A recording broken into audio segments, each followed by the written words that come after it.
In the final moments of life, everything around the person seems still. Sometimes it's a quiet hospital room. Other times, the familiar comfort of home. There's a final breath, a final heartbeat. The body, that vessel we spend a lifetime inhabiting, becomes motionless. Yet, beyond what our eyes can see, something profound is happening. The soul, the essence of consciousness, begins its departure. This isn't a sudden break. It's more like slowly untying a thread woven through years of memories, feelings, and choices. For those who've come back from the edge of life, their stories hint at what unfolds in those moments. They describe a sudden lightness, an inexplicable calm, and a sensation of drifting away from the body.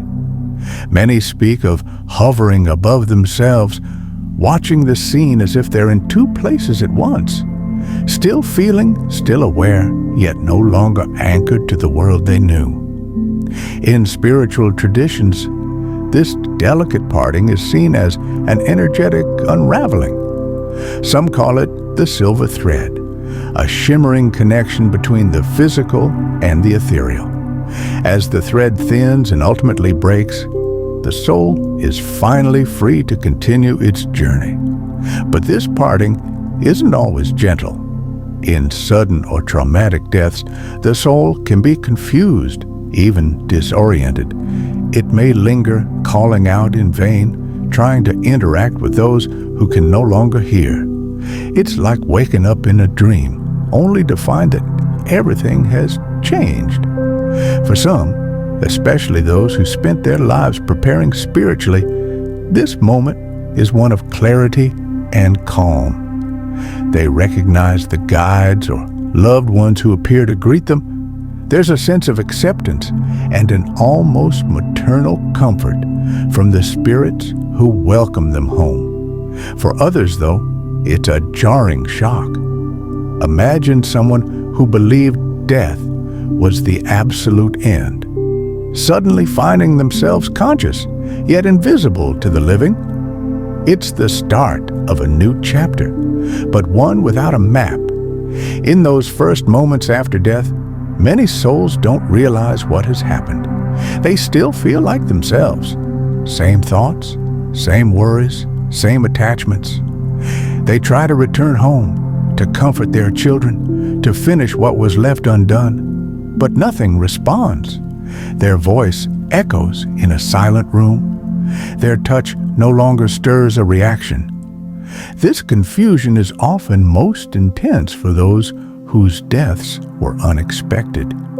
Accidents, sudden illnesses, or violence. They may hover for days, even weeks, unable to understand that the world has shifted and their part in it has ended. Some teachings suggest this phase is crucial. If the soul is heavily tied to the material world or gripped by unfinished business, it may linger in a kind of twilight, close to the living, yet unable to fully cross over. It's here that spiritual connections make all the difference. Those who nurtured faith or compassion in life tend to be guided swiftly, helped by luminous beings who bring comfort and direction. Those who lived disconnected from their spirit may remain longer, but they're never truly abandoned. Eventually, every soul finds its way. A curious detail often emerges in the last days of life. Many people report seeing deceased loved ones, figures others dismiss as hallucinations. Yet these visions might be the soul's first glimpse of the realm it's about to enter, a gentle prelude to the next stage. For the soul, the first hours after death are marked by a powerful tug of war. It sees its own body, the rush of medics, the tears of family, the hushed prayers.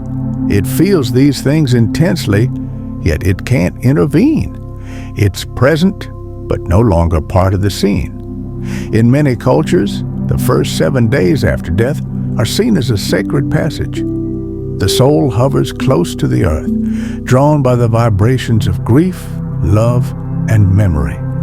It might linger by the bedside, attend the wake, or follow the funeral procession, no longer bound by clocks or calendars, but still feeling an urgency to understand what has happened. For those left behind, these 7 days are a time of farewells and reflections. Every tear, every whispered word, every memory shared at the casket becomes part of the soul's final understanding of the life it just lived. Sensitive people sometimes describe chills on the skin or a faint fragrance in the air, a gentle hint that the soul is there, absorbing these last offerings of love. The emotions of the living matter more than many realize. Sincere prayers and loving thoughts act like beacons, lighting the way for the soul.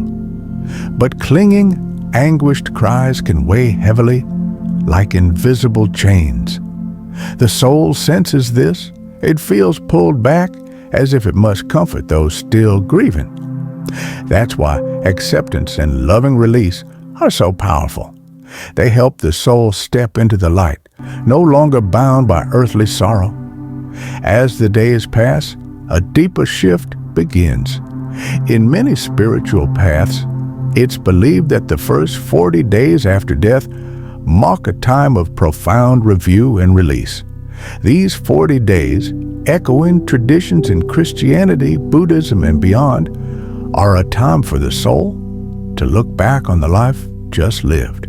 But this isn't a judgment from outside. There's no gavel, no scale. Instead, the soul sees its life through the eyes of everyone it touched. It feels the kindness it offered, the pain it caused. It relives its choices, not just as itself, but as those who were affected. It's a profound reckoning, a chance to learn, to grow, and to release the burdens of regret and guilt.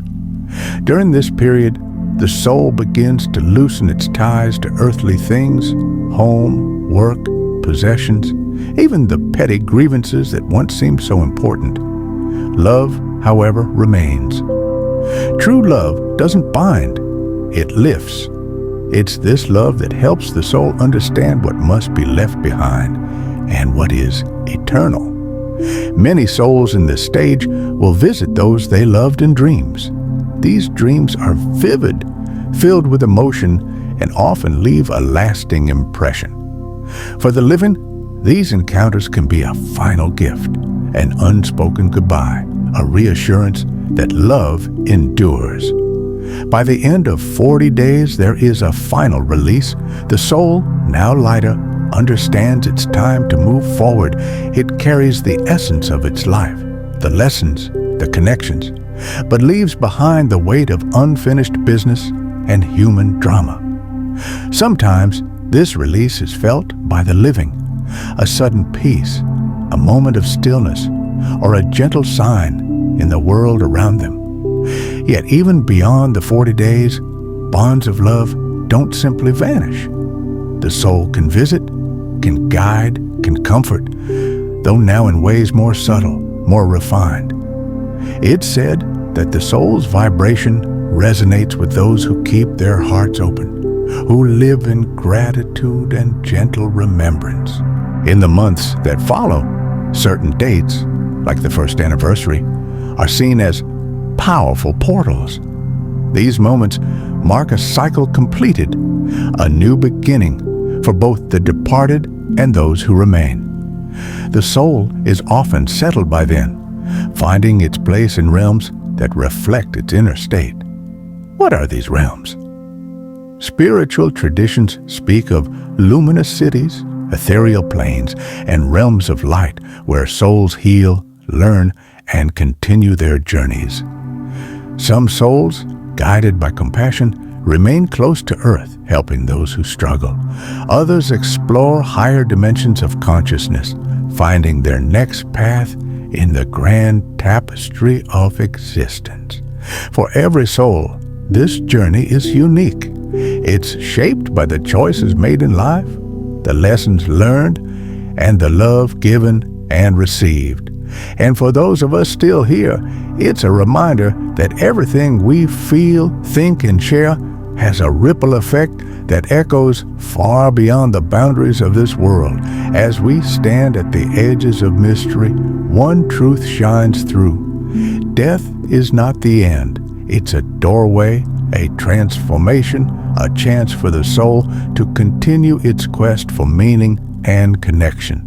And for those who remain, it's an invitation to live more fully, to love more deeply, and to honor every moment we're given. If this journey has touched you, share your thoughts in the comments below. How do you feel about the soul's journey after death? Let's open a space for reflection and understanding together. Remember to like, subscribe, and turn on notifications so you don't miss any of our future explorations into the mysteries of life and the beyond. And if you're ready to dive even deeper, check out our playlist, Mysteries of Life, where we uncover hidden truths, ancient teachings, and spiritual insights to guide your own journey. Thank you for watching, and may your path be filled with light and love.